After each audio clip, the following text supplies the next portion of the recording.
კი თუ არა ხუდონესის ძველ პროექტს. არა, რა თქმა უნდა.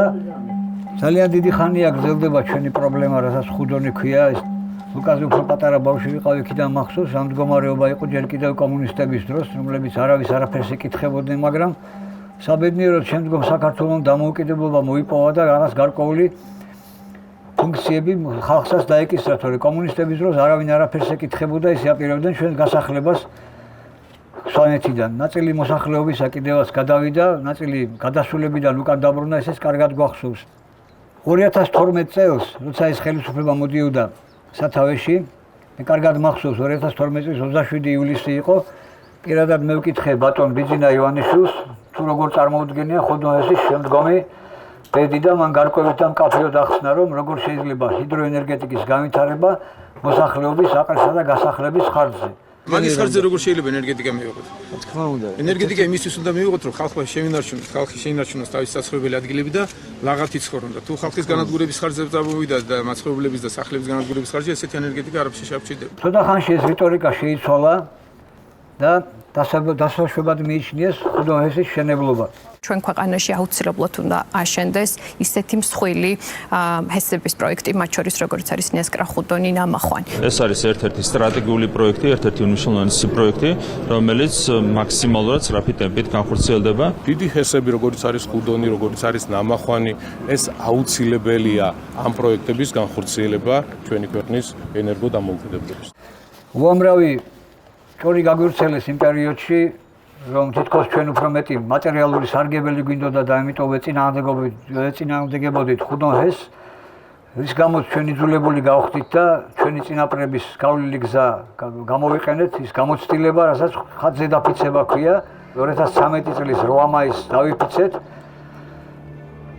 ხაიშელების უმეტესობა, რომ არ დაუშვებთ ხუდონის აშენებას იმ ადგილას და იმ პარამეტრებით, რაც კომუნისტების დროს იყო დაგეგმილი.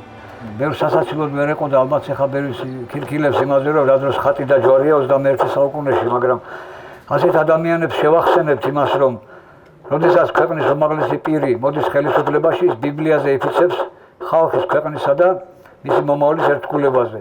ასევე ხდება სასამართლოში ბიბლიაზე დაფიცება, ასე რომ ბიბლია და ხატი ეს არ არის მივიწყებული და მიკარგებული ცნება, ეს არის აბსოლუტურად მისაღები ძალიან ბევრი ქრისტიანული ქვეყნისათვის, მათ შორის რა თქმა უნდა უპირველესად ჩვენთვისაც.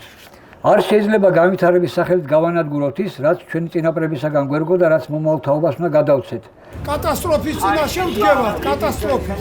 ამ ხელა ზიანი მოაქვს სოფლისთვის, სვანეთისთვის, ეს არის ყველაზე მთავარი. პირველი ის დამანგრეველია მთლიანად ზემო სვანეთისათვის. ეკოლოგიური თვალსაზრისით.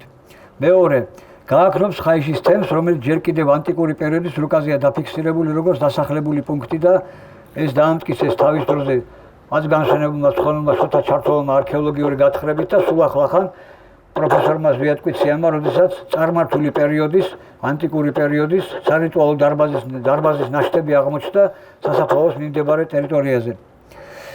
უზარმაზარი ზიანი მიადგება ზემო სვანეთის დემოგრაფიას, რომლის მოსახლეობა სხვადასხვა მიზეზების გამო ლამის განახევრებულია. 1979 წლის აღწერით ზემო სვანეთის მოსახლეობა შეადგენდა დაახლოებით 25,000 ადამიანს და ამჟამად არის 11,000, ანუ 60%-ზე ნაკლები. ხუდონის აშენების იმ პარამეტრებით აშენების შემთხვევაში დაახლოებით 1000 კაცი უნდა აიყაროს აქედან და უნდა გადასახლდეს სადღაც სხვა ადგილას. და ეს არის ამჟამინდელი მოსახლეობის თითქმის 10%.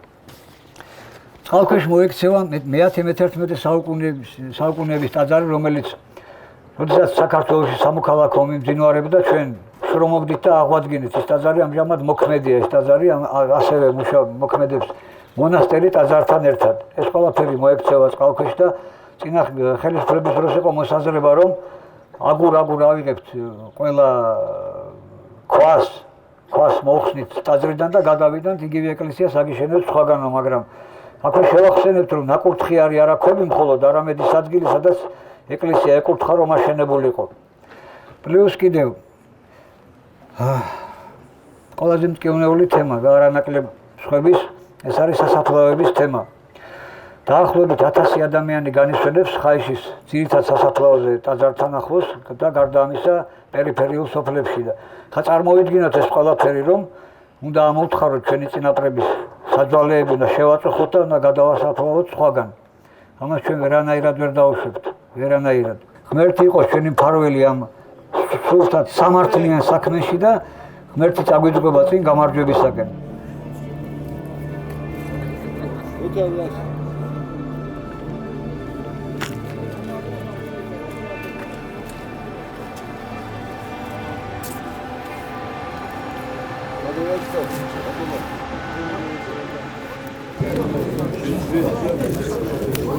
კაბტონზე რატომ მოაწერეთ ხელი თქვენ ახლა ამ პეტიციას? რატომ მოაწერეთ? არ მინდა გესი, იმიტომ მოაწერეთ. მე ეს გესი, მე კი არა, არავის არ უნდა ეს გესი, გამანადგურებელი გესი. იქიდან ეკლესია ნადგურდება, იქიდან ამდენი მკვდარი. რას უსამენ მაგად? მე ჩემი შვილის ხელის შეხების უფლებას არავის არ მივცემ. იმას არ ჩავაყოლები მწყალში და ჩემ თავსაც მოვიკლავ, მაგრამ ვიღაცას მაინც მოვიკლავ. მორჩა და გათავდა. ამას ფიცავარ, ამას მიუწვევ ვიღაცას. ჩემი შვილი ამაზე ბრძოლობდა, არ უნდოდა ამის აშენება მაგაზე ბრძოლობდა. ხალხი აქაც გაწყდება და თვითონაც გაწყდებიან. სიცოცხლეს არ დაზოგავს არავინ. ერთადერთი შვილი მყავდა და მომიკვდა ის. მე ახლა იმის ამოყვანას, წაყვანას, რომ პირდებიან არ მინდა მე ის. გესი არ გვინდა, არავის არ უნდა გესი. ამ ხელა ძლიერი ეკლესიის გამანადგურებელი გესი. ხაიშის მაღლივი კაშხალი ჯერ მიპარვით და მტრული მიდგომით არის დაწყებული ეს ხაიშის ჭიშკართან უნდა აშენდეს ხუდონი და ქვია იმ სოფლის სახელი რომელიც უკვე ჩაძირულია ემგურგესის წყალსაცავის ქვეშ აქედან რაღაც მზაკრული და მტრული მზადდებოდა ხაიშისათვის და ხაიშისათვის ეს რომ განხორციელდება არა მარტო სვანეთის, არა მარტო საქართველოსი მსოფლიო მნიშვნელობის წერტილი საძირვას ექნება საფრთხე. სიცოცხლის ბოლო წუთამდე ვიბრძოლებთ ამაზე ჩვენ. მეც ასე და ჩვენ აი ესენი ყველა. ეს არის გამორიცხული, რომ დავაკვდე და ბოლო წუთამდე აი მომკლან ჯობია ეს, მომკლან ჯობია რომ მე აქედან გადასახლება დამემუქრეს. ჩემი საკუთარი არა. ეს გამორიცხულია.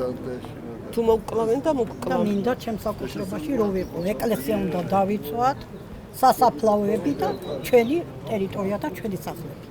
ეკლესიას და თავის ჯიბების გულისა ჩვენ უნდა ჩავიძიროთ. არავითარ შემთხვევაში ესე კი არა, ყველა ქართველები ხო ვარ და ვხედავთ დღევანდელ ცხოვრებას. აი იმ ხალხს მიხედონ, რომ აი ბუნკერებში იქექებიან ბავშვები, ავადმყოფი ბავშვები და საცოდაობა რო ტრიალებს, აი იმას მიხედონ. იმას მიხედონ. დაგვანებონ თავი, ვართ მშვენივრად და დაგვანებონ თავი. აი სკოლაც ხომ არ გაქვთ ნორმალური? რატომ? იმიტომ არ აკეთებენ, რომ აი ამ გესს მოიაზრებენ. რამდენი წელია რაც სკოლა? ძალიან ბევრი. სკოლას ბევრი ხანია პრობლემა აქვს და სკოლა გჭირდება და ცხოვრებაც გჭირდება აქ. ჩვენით ვითარდებით აქ, ჩვენით ვწვალობთ, ჩვენით ვცდილობთ ცხოვრება გავიმჯობესოთ და გავიგრძელოთ. რა ალტერნატივას ხედავთ აბა? განვითარება არ არის არაფერი. სკოლა ვერ იფორმებს, სტატუსი არ აქვს. რემონტს ვერ აკეთებენ და ასე შემდეგ. მოიაზრებენ გესს, იმიტომ რომ აი ამ დიდ გიგანტურ გესს და მოიაზრებენ ამას, იმიტომ რომ ამიტომ არ ვითარდება ეს ყველაფერი. გავიგე. ხუდონ გესი, მოკლედ რო გითხრათ, ბორავს ხაიშის ტერიტორიას. მიწაწყალს, მოსახლეობას, სასაფლაოებს, ეკლესიას, რომელიც მოქმედებაშია, მოსახლეობა რო დაიტბოროს აქ ხაიშის სასოფლო საბჭოს მოსახლეობა რო დაიტბოროს 702 მეტროა მისი სიმაღლე, სადაც ჩემი სახლი დგას, იქ ისიც იფარება. გამომდინარე აქედან, საძირკველი რო გამოთხარო სახლს. საძირკველი რო გამოთხარა, სახლი ყანყავს ხო დაიწყებ. იმ სახლში მცხოვრები ხო იტყვის, აქ რა მინდა კაცო მე. სხვაგან უნდა გადავიდე უსაფრთხო ადგილად. სვანეთის კარიბჭეა ხაიში. შემოსასვლელი, გამსვლელისთვის, შემომსვლელისთვის და აი ეს ცენტრი, აი აქ გადიხარ ამ ცენტრს რო დაატბორებ, ჭუბერი, ნაკრა, ასე გვერდებზე როა სოფლები შეფარებული, იძულებული გახდება მოსახლეობა, რომ მე აქ რა მინდა, იმ ცენტრალურ გზამდე რო ჩამოვიდე, ამას დრო უნდა. მას მოყვება ზამთრის პირობები და ახალი თაობა გაიქცევია. 11000 თუ არის დღეს იცის არ არის. ამისთან გაყვანის შედეგად ისიც არ არის. 19000 იყო, დღეს 11-ს რო ამბობთ ისიც არ არის. სვანეთი დაცარიელდება. ამიტომ არ გვიდახუდო გესი. იმ წლიდან დღემდე სულ იძახიან 55 წელია, ხო? გადასახლება ბევრმა სახლი ვერ აიშენა. გადაწყვეტილება მაინც ამყრიან. სადამსჯელოა ეს. ხალხი კომუნისტურ პერიოდში ადამიანის ფასი იყო 34 კაპეკი. დღეს ფასი არ აქვს ადამიანს. რატომ მკითხე? კომუნისტურ პერიოდში 34 კაპეკი იყო ტელეგრამას ფასი. რომ მაკვდა ეს კაცი და დღევანდელი შეფასება რა არის? გვერევით? აგვერიეთ მას, დაგმარხეთ ცოცხლად რა. შეხედეთ რა ხდება, ხო უყურებთ კაც ადამიანი ადამიანად არ მიაჩნია. ეს არის ჰუმანიზმი, ესაა ერის სიყვარული, ესაა შენი სახელმწიფო ხალხის სიყვარული? არ არის ბიჭო, თავდასისუნარი ინსტინქტი, თავხეც გააჩნია და ადამიანსაც გააჩნია. ადამიანსაც კი არა, ადამიანს გააჩნია. მაშინ იტყვის კაცი, მერევი, მაშინ ძალაა საჭირო. ძალიან შეიცვალა კლიმატი მთელ სვანეთში. როდესაც ეს დატბორება მოხდა, ზედაპირზე სარკისებული ზედაპირი წამოვიდა და მუდმივად ქარი არის სვანეთში უკვე. ჯერ ერთია ზიანი, მერე სინესტე მოვიდა, ნესტიანი, ესე იგი ყველა ფერმა იცვალა ფერი. ხეხილი როა ხეხილი, ხო? სიმსხოში მოიკლა, ჭია გაჩნდა და ნუ სინესტემ რაც იცის ყველაფერი ზიანი მოაყარა, ხავსი მოედო ყველაფერს რა. აი ნაყოფი გადაგვარდა, გინდა ნიგოზი, გინდა მსხალი, გინდა ვაშლი და ყველაფერი გადაგვარდა. აი ეს ზიანი მოიტანენ ენგურგესის დატბორებამ სვანეთში. მეორე და ეს წარმოუდგენელი არის ახლა ეს ხულდონგეში აშენდეს და აი ეს ტერიტორია, აი აქ სკოლა არის და სკოლის მეორე სართულის ფანჯრებამდე იფარება და ეს უძველესი ისტორიული დასახლება წყალქვეშ ექცევა.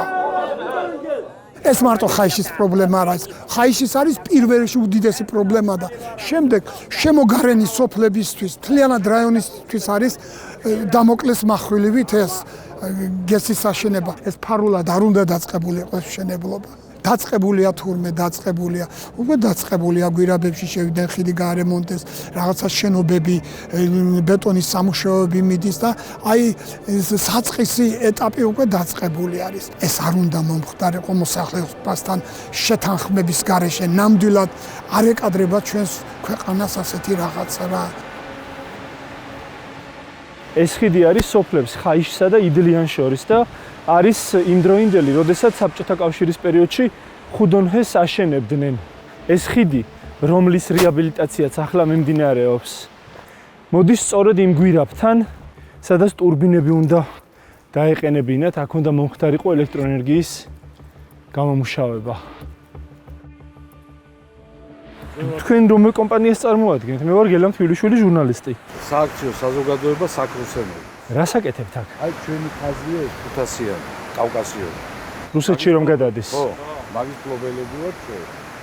და ჩვენ ეხლა ეს ხაზი, ეს ქვესადგური შეშენდება. ახალი ქვესადგური. რა რომ არის? აი ეს ხაზი უნდა შევიდეს მაგ ქვესადგურში, 500-იანი.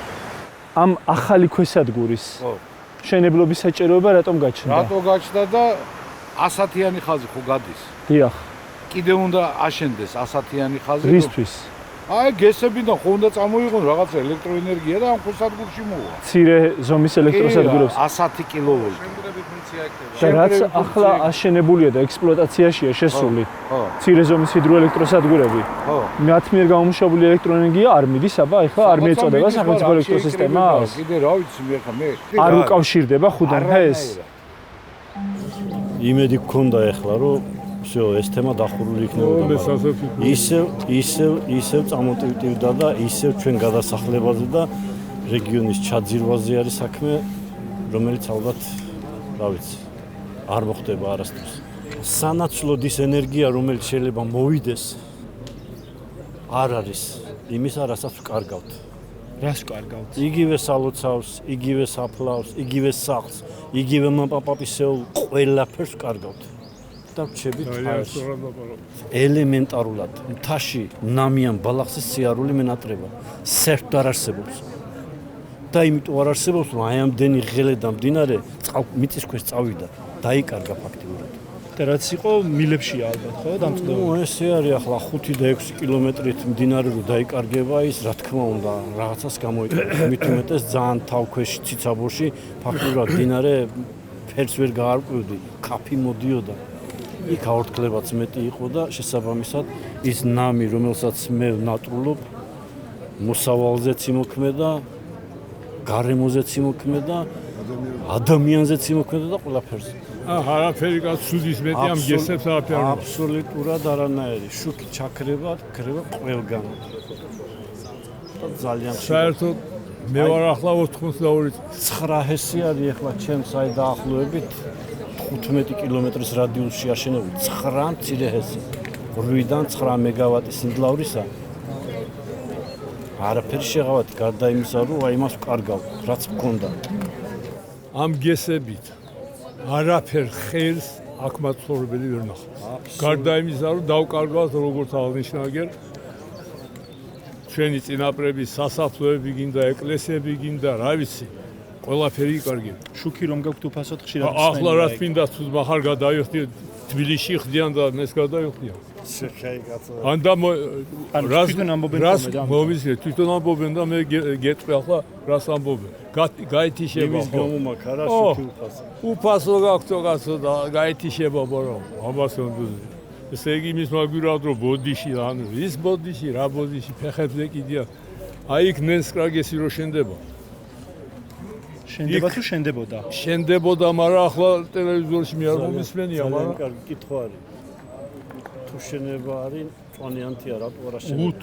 უთქვიათ ახლა როგორ? იცი იქ იყო სპონსორია რა, იმან ვარი თქვა. ქვევით ვერ ნახან საძირკველი. მოიყვანეს თურქები, რომლებიც აჭარაში აშენებდნენ გესს. და თარჯიმნები ხო ყავდა ხო და ის თურქი ამბობს და ესეუბნება რომ შენო კაცო აჭარაში რო აშენე და რო გაარღვიაო და მე რაღაც ერთი სოფელი წეომეთი ხო რა წარმოგიდგენია შენ ამდენად ფეხებზე კიდია ჩვენი წაგვიღებენ თუ დაიხშობით თუ მოკვდებით ფეხებზე კიდია ანალოგია